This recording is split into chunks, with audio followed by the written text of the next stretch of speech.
Good evening everyone, আমি Debashis sir তোমার সকলকে স্বাগত জানাই ইউনিক একাডেমিতে। তো আগের দিন কি শিখেছিলাম? আগের দিন শিখিয়েছিলাম রেশিও অ্যান্ড প্রপোর্শন, ঠিক আছে? তো রেশিও অ্যান্ড প্রপোর্শন শেখানো হয়ে গেছে, অর্থাৎ অনুপাত ও সমানুপাত, ঠিক আছে? তার ফার্স্ট পার্ট অলরেডি কমপ্লিট তোমাদের, আজ শেখাবো তারই সেকেন্ড পার্ট, এবং আরেকটা পার্ট আশা করছি আসতে করতে হবে, তার কারণ এখনো প্রচুর অঙ্ক বাকি আছে, ঠিক আছে? এবং প্রতিটা অঙ্কই ইম্পর্টেন্ট এখানে, ঠিক আছে? তো আগের দিন রেশিও প্রপোর্শনের অঙ্ক করিয়েছি, ফার্স্ট পার্ট একটা পার্ট অলরেডি কমপ্লিট। তো আজ চলো প্রথমে কিছু উদাহরণ দিচ্ছি, উদাহরণটা দেখে নাও, একটা উদাহরণ দেবো দিয়ে তারপর ডাইরেক্ট সরাসরি অঙ্কতে চলে আসবো। তো উদাহরণটা দেখে নাও।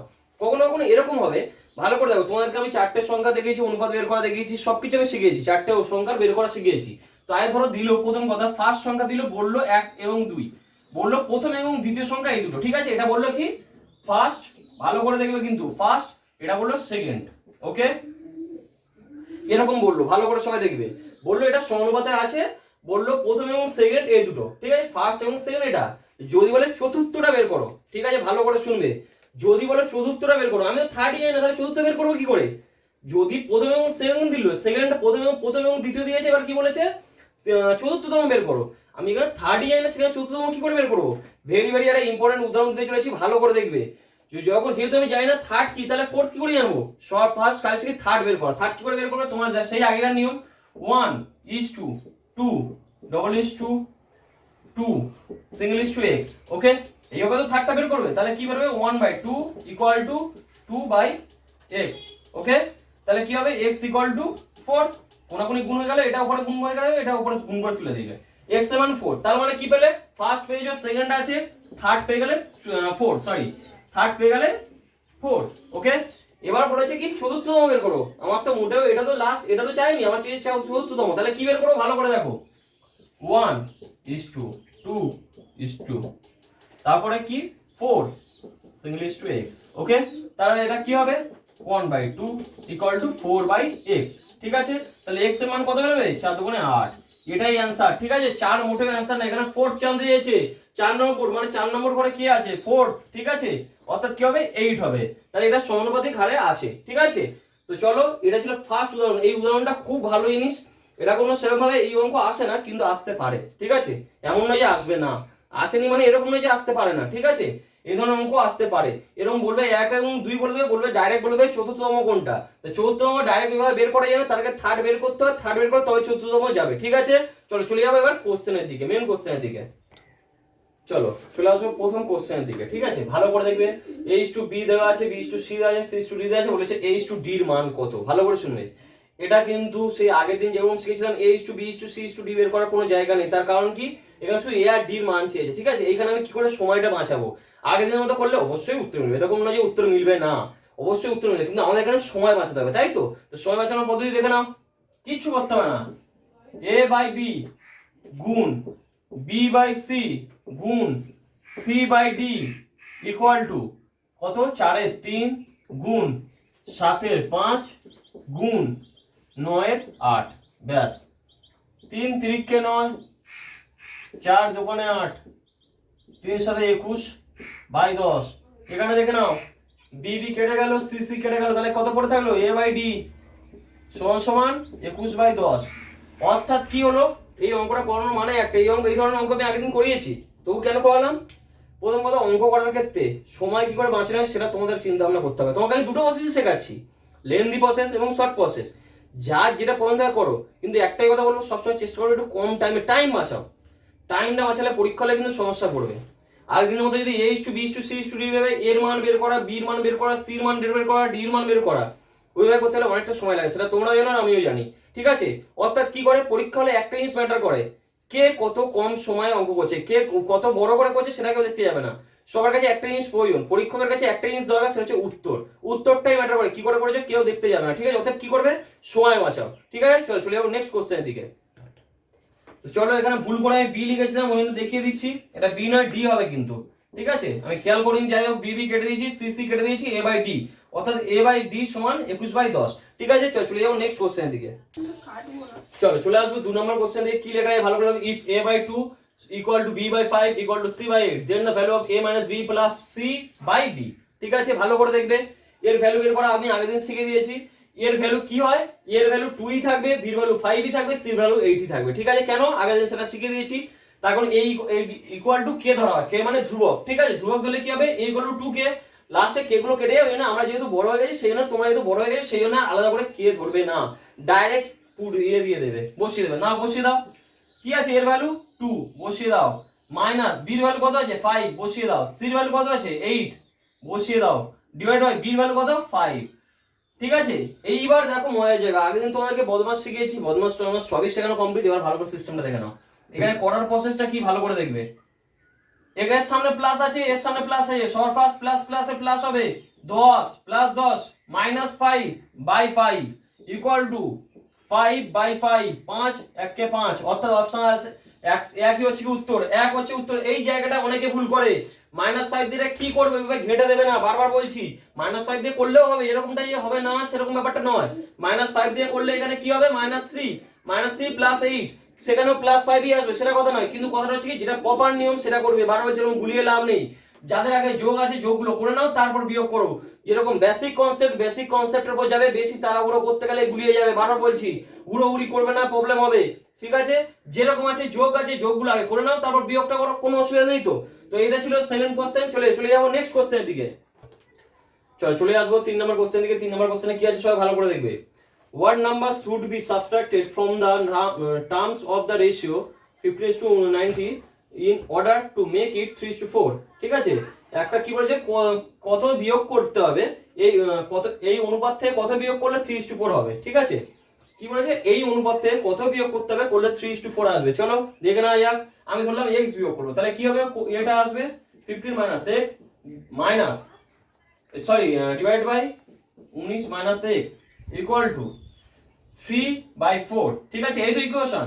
15 থেকে x বিয়োগ করেছি কত, তাই তো বলেছে কত, এই যে অনুপাত থেকে কত বিয়োগ করলে বলেছে এই অনুপাতটা আসবে, তাই তো, তাহলে এই অনুপাত থেকে আমি x বিয়োগ করলাম, দুটো থেকে x বিয়োগ করেছি 3/4 এসেছে, চলো কোনাকুনি গুণ করে দাও, 4×60 minus 4x equal to 57, 3×57 minus 3x, তাই তো। তো চলো 4x টাকে ওপারে নিয়ে চলে আসবো, 57টাকে এপারে নিয়ে চলে আসবো, 3 ইকুয়াল টু x, অর্থাৎ কি x এর ভ্যালু 3, x এর ভ্যালু 3 আসবে, ওকে, x এর ভ্যালু 3 আসবে। চলে যাবো নেক্সট কোশ্চেনের দিকে, চলে আসবো 4 নম্বর কোশ্চেন দিকে। 4 নম্বর কোশ্চেনটা সবাই ভালো করে দেখবে, 1 এর 4 1 এর 6 1 এর 8, ঠিক আছে, and 1/x are in proportion, ঠিক আছে, সব সমানুপাতিক হারে আছে, ঠিক আছে, the value of x, x এর মান জানতে চাইছে। আমি তোমাদেরকে অলরেডি শিখিয়ে দিয়েছি a b c d থাকলে তাদেরকে কিভাবে লিখতে হয় সব অলরেডি তোমাদের শেখানো আছে, চলো দেখে নাও এটা কিভাবে করব। 1/4 1/6 1/8 1/x, ঠিক আছে, তাই তো, তাহলে চলো এর পরের লাইনটা কি হবে, 1/4 1/6 ইকুয়াল টু 1/8 1/x, ঠিক আছে, চলো তারপরের লাইনে কি হবে, তাহলে 6টা উপর উল্টে যাবে, তো 6/4 ইকুয়াল টু x টা উপর উল্টে যাবে x/8, ঠিক আছে, 4 দোকানে 8, ঠিক আছে, নিচে নিচে কেটে গেলাম কিন্তু, তাহলে কি হলো, দুইটা উপরে কোনাকুনি গুণ হয়ে গেলে কি হবে, 6 দোকানে 12, x এর ভ্যালু 12, ঠিক আছে, x এর ভ্যালু 12 কিন্তু, ঠিক আছে, ভালো করে দেখে নেবে, এই অঙ্কটা ভেরি ভেরি এটা ইম্পর্টেন্ট অঙ্ক। চলে যাবো নেক্সট কোশ্চেনের দিকে, চলে আসো 5 নম্বর কোশ্চেন দিকে। 5 নম্বর কোশ্চেনটা খুব ভালো প্রশ্ন, ঠিক আছে, এগুলো অ্যাকচুয়ালি এটা মিক্সচারের অঙ্ক, কিন্তু এখানে তোমরা আশা করছি বুঝতে কোনো অসুবিধা হবে না, তোমাকে মিক্সচার শেখাবো, এলিগেশন শেখাবো, কোনো অসুবিধা হবে না, মিক্সচার এলিগেশন এগুলো খুব সহজ পদ্ধতিতে শেখাবো, আশা করছি তোমাদের সমস্যা হবে না, সেগুলো পড়ার কথা, তো আপাতত যেটা শিখছো সেটা শিখে নাও, ঠিক আছে।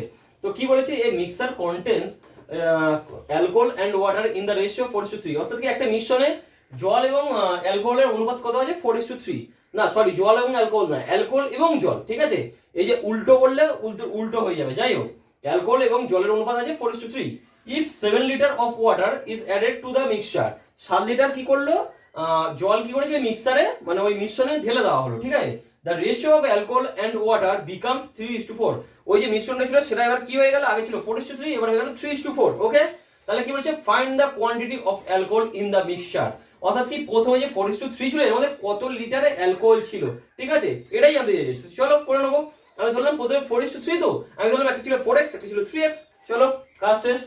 এই যে ধরার জায়গাটাই ধরলেই অঙ্ক শেষ হয়ে যায়, ঠিক আছে, তো চলো একটা 4x একটা ধরে নিলাম 3x, ঠিক আছে, তাহলে কি বলেছে এর সাথে কি বলেছে 7 লিটার ওয়াটার মিশিয়েছে, ঠিক আছে, তা প্রথমেরটা ছিল অ্যালকোহল, দ্বিতীয়টা ওয়াটার, তাহলে চলো 7 লিটার কার সঙ্গে অ্যাড হয়েছে, এর সঙ্গে অ্যাড হয়েছে, ইকুয়াল টু কত বলেছে, ইকুয়াল টু তো বলে দিয়েছে 3:4, 3/4, ব্যাস অঙ্ক শেষ। চলো এবার শুধু কোনাগুনি গুণ করে দাও, 4 4 16 16x equal to 3 3 K 9 9x plus 3 7 21, ব্যাস। ঠিক আছে, তাহলে কত হলো এখানে 7 7x ইকুয়াল টু 21, তাহলে x এর মান কত 3 7 21 3, কিন্তু এটা উত্তর নয়, ভালো করে দেখবে এটা কিন্তু মোটেও উত্তর নয়। জানতে চেয়েছে প্রথমে অ্যালকোহল কত ছিল, অ্যালকোহলের অনুপাত কি ছিল 4x, তাহলে 4 ইনটু 4 4x মানে 3 এর জায়গায় x এর মান বসিয়ে দিলাম 3 3 4 কত 12, তাহলে অ্যালকোহল কত থাকবে 12 লিটার। ঠিক আছে, অর্থাৎ কি ছিল অ্যালকোহল ছিল 12 লিটার। ঠিক আছে, আশা করছি কারোর কোনো সমস্যা নেই। চলো চলে যাবো নেক্সট কোশ্চেনের দিকে। চলো 6 নম্বর কোশ্চেনটা দেখো, if ab equal to 35 the which of the following is correct. যদি ab সমান 35 হয় এর মধ্যে এই উত্তরগুলোর মধ্যে কোনটা ঠিক। ঠিক আছে, চলো রিলেশনগুলো দেখে নিই। অপশন এটা টেস্ট করব, a is to 5 equal to 7 is to b, তাই তো, তার মানে কি a by 5 equal to 7 by b, তাই তো। ab যদি কোনাকুনি গুণ করে দিই ab সরি a by 5 বলেছি, a by 5 ab কোনাকুনি গুণ হয়ে গেল 5 সাথে 35। চলো এক নাম্বারটা ঠিক বেরিয়ে গেল অলরেডি। আচ্ছা এবার আমি তো অপশন এ উত্তর পেয়ে গেছি, তাহলে দেখে নিই যে এটা কি একমাত্র এটা কি ফলো করছে না অন্যগুলো ফলো করছে। চলো একটা দুটো টেস্ট করে দেখি। চলো 5 by a equal to 7 by b, ঠিক আছে। a b এখানে কোনো কিছু গুণ করার জায়গা নেই বা গুণাগুণি গুণ করার জায়গা নেই, অর্থাৎ কি অতএব এটা বুঝে গেলাম অপশন এই হচ্ছে রাইট অ্যান্সার। অর্থাৎ কি এই একমাত্র এই যে কনসেপ্টটা a b equal to 35 এটা একমাত্র ভেরিফাই করে কে অপশন এ। ঠিক আছে, এটাই একমাত্র উত্তর হবে। ঠিক আছে, চলে যাবো নেক্সট কোশ্চেনের দিকে। এবার যে কোশ্চেনটা দেখাচ্ছি সবাই ভালো করে দেখো, সাথেটা if 20% of p plus q so equal to কি দেয়া আছে 50% of p minus q, the p is to q কি then হবে এখানে then p is to q সমান কত। ঠিক আছে, p is to q এর রেশিও জানতে চেয়েছে। চলো দেখে নেওয়া যাক, অঙ্কটা দেখো ভালো করে দেখো, এটা ভেরি এটা ইম্পর্টেন্ট কোশ্চেন, খুব আসে পরীক্ষায়। চলো দেখে নেওয়া যাক। 20% মানে কি 20/100, আশা করছি কারোর কোনো সমস্যা নেই। অম মানে গুণ বসিয়ে দিয়েছি direct, p plus q equal to 50/100, চলো বসিয়ে দাও p minus q। ঠিক আছে, আশা করছি কারোর কোনো সমস্যা নেই এতটা পর্যন্ত। কি করবে নিচের 100 100 কেটে দাও, সমান সমান এবার উপরে নিচে নিচে কাটা যায়, উপরে 0 0 কেটে দাও। চলো তাহলে কি হবে 2p plus 2q গুণ করে দিলাম equal to 5p minus 5q। ঠিক আছে, আশা করছি কারোর কোনো সমস্যা নেই। 2p টাকে উপরে নিয়ে চলে যাও, 5q টাকে এপারে নিয়ে চলে আসো। 5q টাকে এপারে আনলে কত হবে 7q ইকুয়াল টু 2p টাকে উপরে নিয়ে গেলে কত হবে 3p। ঠিক আছে, অর্থাৎ কি q বাই p সমান কি হলো 3/7। এবার দেখো জিনিসটা মজার জিনিসটা, এবার দেখো ওখানে অপশন দেখো 3:7 ও আছে, কিন্তু আমার কি বের করেছি q is to p এর মান বের করেছি, কিন্তু আমার চেয়েছে p is to q এর মান। দেয়ার আফটার উল্টে দাও, p বাই q সমান কত হচ্ছে কি 7/3। ঠিক আছে, এটাই হচ্ছে রাইট অ্যান্সার, 7/3 হচ্ছে রাইট অ্যান্সার। ঠিক আছে, অর্থাৎ কি অপশন বি হচ্ছে রাইট অ্যান্সার। ঠিক আছে, ভালো করে দেখে নেবে, নরমাল নিয়মে শুধু গুণ করে যাও। ভেরি ইম্পর্টেন্ট একটা কোশ্চেন, এটা খুব আসে পরীক্ষা। ঠিক আছে, চলে যাবো নেক্সট কোশ্চেনের দিকে। আমি কি ভুল বলি? 8 নম্বর কোশ্চেনটা সবাই দেখো, খুব ভালো কোশ্চেন, এটা পরীক্ষায় এসেছে বিগত বছরে। তো চলে দাও কি লেখা আছে দেখো, in a school the ratio of boys and girls in 4:5। কি বলেছে একটা স্কুলে ছেলে এবং মেয়েদের অনুপাত কত 4:5। when 100 girls leaves the school, যখন 100টা মেয়ে স্কুল ছেড়ে চলে যায়, the ratio becomes কি হচ্ছে 6:7। যখন 100টা মেয়ে ছেড়ে চলে যায় তখন কি অনুপাত চলে আসছে 6:7। How many boys are there in the school, কতগুলো ছেলে আছে স্কুলে। চলো চলে যাই কোশ্চেন, এই ধরনের কোশ্চেন অলরেডি একবার করিয়েছি, তাও দেখে নাও। ধরে নিলাম কত ছেলে এবং মেয়েদের অনুপাত কত 4:5 আছে, তাহলে একটা কি বললাম 4x এটা 5x, তাহলে চলো লিখে নি 4x বাই 5x, তাই তো। এবার মেয়েদের থেকে 100টা মেয়ে চলে গেছে, 5x মাইনাস 100 ইকুয়াল টু কি হবে 6/7। ঠিক আছে, এটাই অনুপাত। কিন্তু এবার ভালো করে দেখো, বারবার বলেছি অঙ্ক সবসময় ছোট করার চেষ্টা করবে, বেশি বড় করার চেষ্টা করবে না। ঠিক আছে, কি সিস্টেম দেখে নাও, 2 দোকানে 4 3 দোকানে 6, ছোট হয়ে গেল তো, আর কাটাকুটি আছে না, কিন্তু যতটা কাটাকুটি যায় ততটা কাটাকুটি করে নেবে। তো চলো 7 দোকানে কত 14x, 7 দোকানে 14x equal to 3 5 15x minus 300, তাই তো। হ্যাঁ এটাই হচ্ছে, 14টাকে উপরে নিয়ে গেলে 15x এই 1x আর 300টাকে উপরে নিয়ে গেলে 300, তো অর্থাৎ কি x ইকুয়াল টু 300। ঠিক আছে, আশা করছি কারোর কোনো সমস্যা নেই। কিন্তু ভালো করে দেখবে, এটা কিন্তু উত্তর জানতে চাইনি, ওটা যে ছেলেদের সংখ্যা কত, তা ছেলেদের সংখ্যার অনুপাত কত ছিল 4x, তাহলে কত 4 ইনটু 300 সমান কত হলো 3 4 1200। অর্থাৎ কি option B is the right answer, option B হচ্ছে রাইট অ্যান্সার। ঠিক আছে, অর্থাৎ কি হলো 3 4 1200। আশা করছি কারোর কোনো রকম সমস্যা নেই। চলো চলে যাবো নেক্সট কোশ্চেনের দিকে। চলো 9 নম্বর কোশ্চেনের দিকে আসি। 9 নম্বর কোশ্চেনটা ভেরি ভেরি ইম্পর্টেন্ট কোশ্চেন, একটু অন্যরকম কোশ্চেনটা কিন্তু খুব ইম্পর্টেন্ট কোশ্চেন। ঠিক আছে চলো দেখে নাও কি বলেছে, the ratio of income of P and Q is 3:4। ঠিক আছে তাদের কি বলেছে, দুজন আছে, দুজন ব্যক্তি আছে পি এবং কিউ, তাদের কি বলেছে, তাদের হচ্ছে ইনকাম করে কি 3:4 হয়। ঠিক আছে একজন যদি 300 টাকা একজন 400 টাকা এরকম একটা ব্যাপার। ঠিক আছে একজন 3 একজন 4। ঠিক আছে কি বলছে, এন্ড देयर এক্সপেন্ডিচার ইজ 2:3। অর্থাৎ কি হলো, তাদের হচ্ছে কি যে ব্যয়ের অনুপাত কত 2:3। অর্থাৎ তারা ইনকাম করছে 3:4 হারে আর ব্যয় করছে কত 2:3 হারে। ঠিক আছে if both of them save ₹1200 অর্থাৎ 1200 টাকা। ঠিক আছে তারা কি করে সেভ করছে 1200 টাকা করে, দেন দ্য ইনকাম অফ পি। ঠিক আছে তাহলে কি হয়েছে, পি এর ইনকাম বের করতে হচ্ছে। ভালো করে দেখবে, আমি ধরে নেবো এর তো ইনকামটা ধরে নেবো 3x 4x, আর যেটা ব্যয় হয়েছে ধরবো 2x - 3 এই 2y 3y। ঠিক আছে তাহলে কি রকম হবে দেখে নাও, ইনকাম কত 3x। ওকে তাহলে কি হচ্ছে, ইনকাম থেকে এই যে 2 এটা বিয়োগ করলে তো 1200 হচ্ছে। ইনকাম থেকে যে ব্যয় যদি বিয়োগ করে দিই তবেই তো আমাকে এটা সেভটা পাবো। তাই চলো 3x মাইনাস ব্যয় ধরলাম 2y। ঠিক আছে ইকুয়াল টু 1200, এটা 1 নম্বর সমীকরণ। ঠিক আছে আরেকটা কি বলেছে, আরেকজন করেছে 4x minus 3y equal to এটাও 1200। ঠিক আছে এখান থেকে আমরা x এর মান ধরো বের করব।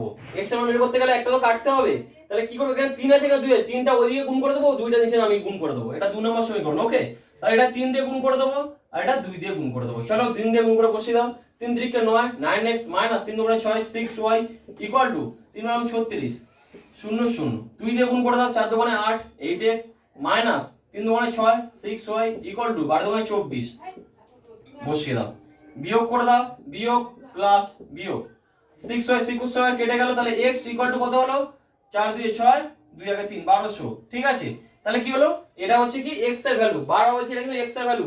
তাহলে কি হবে, তাই ইনকাম অফ পি, পি এর ইনকাম কত ছিল 3x, তো তাহলে 3 জায়গায় মান বসে 3 1200, তাহলে কি হলো 3 12 36।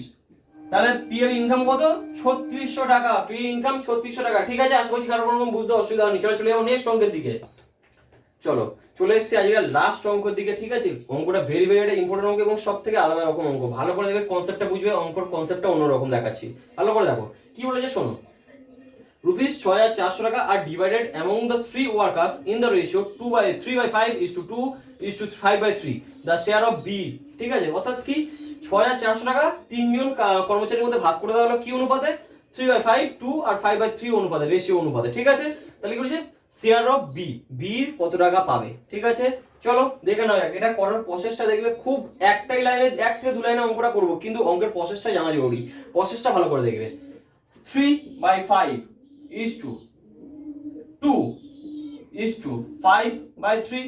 ঠিক আছে যখনই এরকম কোনো অনুপাত থাকবে, কোনোদিন নিচে কোনো অনুপাত রাখবে, নিচের অনুপাতটাকে তুলে দেবে। ঠিক আছে তুলে দেওয়ার নিয়ম কি, নিচের দুটোকে যা আছে লসাগু করে দাও, 3 5 15, তো 15 যদি লসাগু হয় তাহলে 5, যদি 15টা লসাগু তো 15টা বললাম তো লসাগু, তাই তো এদের লসাগু 15 হয়, তো তাহলে 5 3 5 15, 3টা উপরে গুণ করে দাও 9 is to 2 এর নিচে কিছু নেই, 1 আছে, 1 15 এর সঙ্গে গুণ করলে 15ই হয়। ঠিক আছে 15 দিয়ে 15 দুগুণে 30, চলো বসিয়ে দাও, 3 5 এ 15 5 5 এ 25 বসিয়ে দাও। ঠিক আছে এতটা পর্যন্ত আশা করছি কারোর কোনো রকম অসুবিধা নেই। শুধু নিচের গুলোকে উপরে তুলে দিলাম লসাগুর মাধ্যমে। ঠিক আছে নিচের গুলোকে লসাগু করে তুলে দিলাম উপরে। ঠিক আছে নিচে কোনো কিছু রাখা যাবে না, মুদ্রা কথা এটা, নিচে কোনো কিছু রাখা যাবে না। তারপরের কথা কি, তাহলে এগুলোকে যোগ করো, যোগ করলে কত হচ্ছে দেখো তো 5।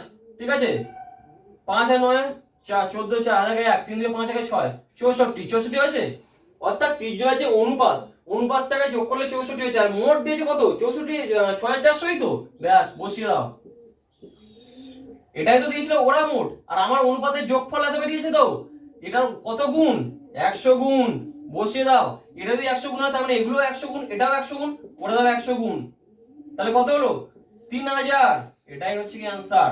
ভালো করে দেখবে এটাই উত্তর, কিন্তু এই যে পদ্ধতিটা এটাই ম্যাটার করে। ঠিক আছে এই যে নিচের গুলো লসাগুলো উপরে তুলে দেওয়া, তারপর তিনটাকেই যোগ করে বসিয়ে দাও, এবং এটা যখন মোট তার মানে এটাও তো মোট, মুদ্রা কথা এটাও তো মোট আমার বেরিয়েছে, আর এটাও তো ওরা মোট দিয়েছে, তাহলে এটার কত গুণ এটা, কত গুণ বের করে দিয়েছি, 30-এর সঙ্গে সেটা গুণ করে দিলাম, যেটা বের হবে সেটাই উত্তর। ঠিক আছে, তো আজকের মতো অঙ্ক এখানেই থাকলো, 10টা অঙ্ক কমপ্লিট। ঠিক আছে, আশা করছি কারোর কোনো রকম সমস্যা হয়নি। যদি কোনো সমস্যা থাকে অবশ্যই কমেন্ট করবে। ঠিক আছে, তো ভালো লাগলে লাইক করবে, শেয়ার করবে, সাবস্ক্রাইব করবে। ঠিক আছে, পাশে থাকবে। চলো দেখা হচ্ছে পরের দিন, টাটা।